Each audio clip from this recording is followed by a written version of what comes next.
Hola, ¿qué tal? Hoy vamos a meternos de lleno en una idea de verdad fascinante. Viene de un trabajo de investigación sobre la ciencia cognitiva de la religión. Y la propuesta que hace es audaz. La capacidad para la fe no es algo que simplemente aparece en nosotros, sino que es la culminación de un proceso que arranca, literalmente, en la cuna. Y todo arranca con una pregunta que a primera vista suena casi a broma.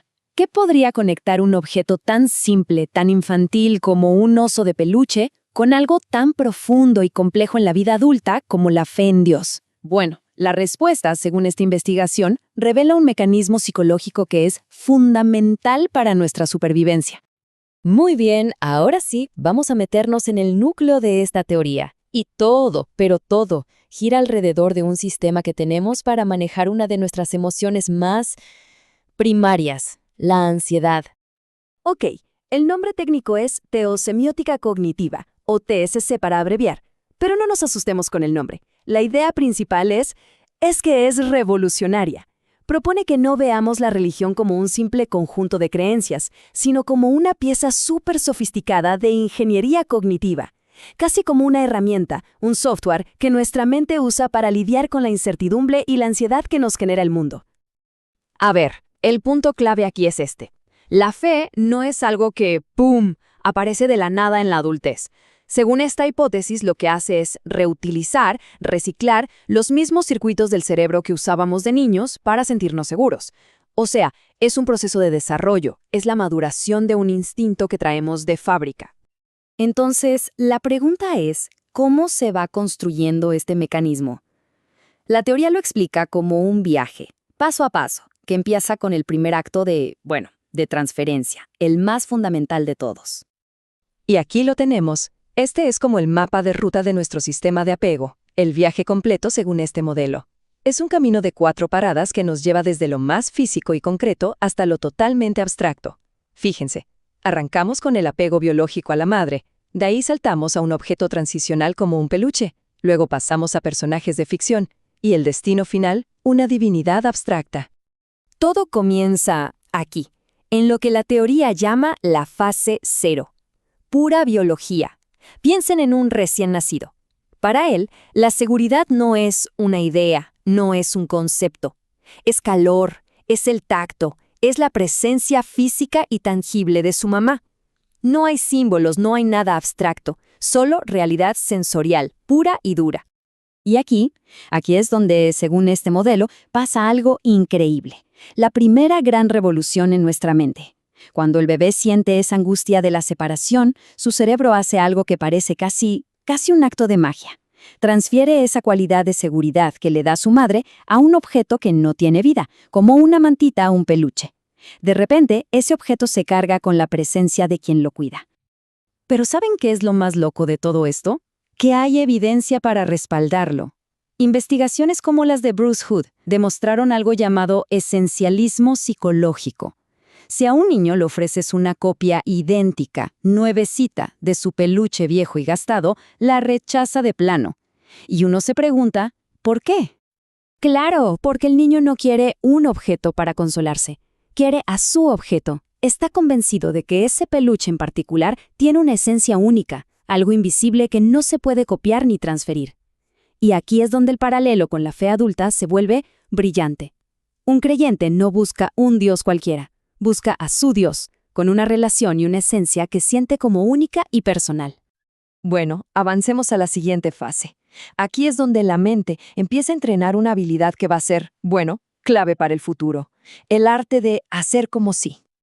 En esta nueva etapa que nos propone la teoría, el apego se vuelve, digamos que más sofisticado.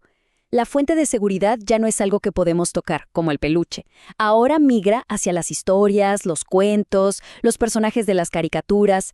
El mundo de la ficción se convierte en nuestro campo de entrenamiento, en un verdadero gimnasio cognitivo. El músculo mental que estamos ejercitando aquí es algo que el poeta Coleridge definió de forma brillante: la suspensión voluntaria de la incredulidad. Suena complejo, pero es algo que hacemos todo el tiempo. Es esa increíble capacidad que tenemos de decidir creer, por un ratito, en algo que sabemos que no es real, solo para poder disfrutar de la historia y sentir emociones de verdad. Ok, ¿Y cómo es este entrenamiento exactamente? Bueno, son 3 cosas clave que aprendemos. Primero, a separar lo que es una representación, un dibujo, un personaje, de la realidad física.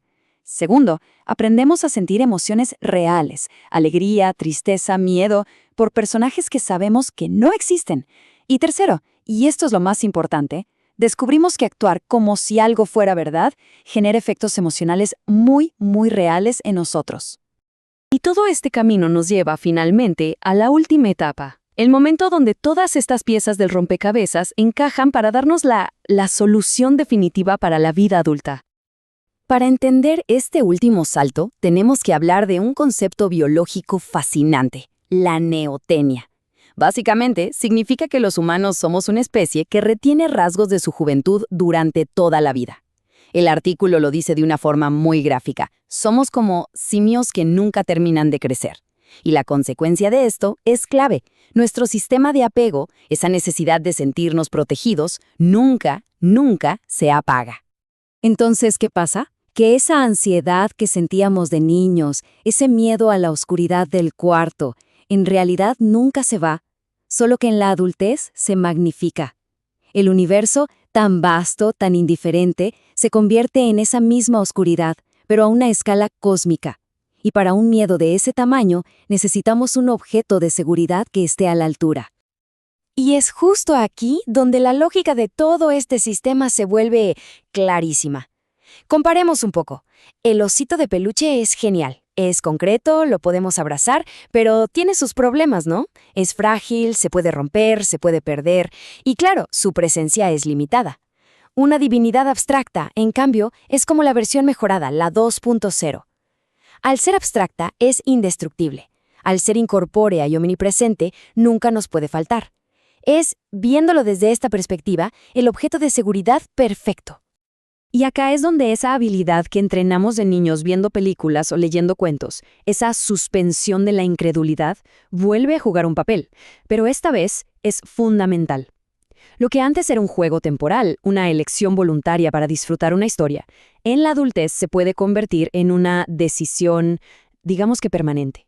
Una estrategia para poder funcionar frente a la angustia de existir.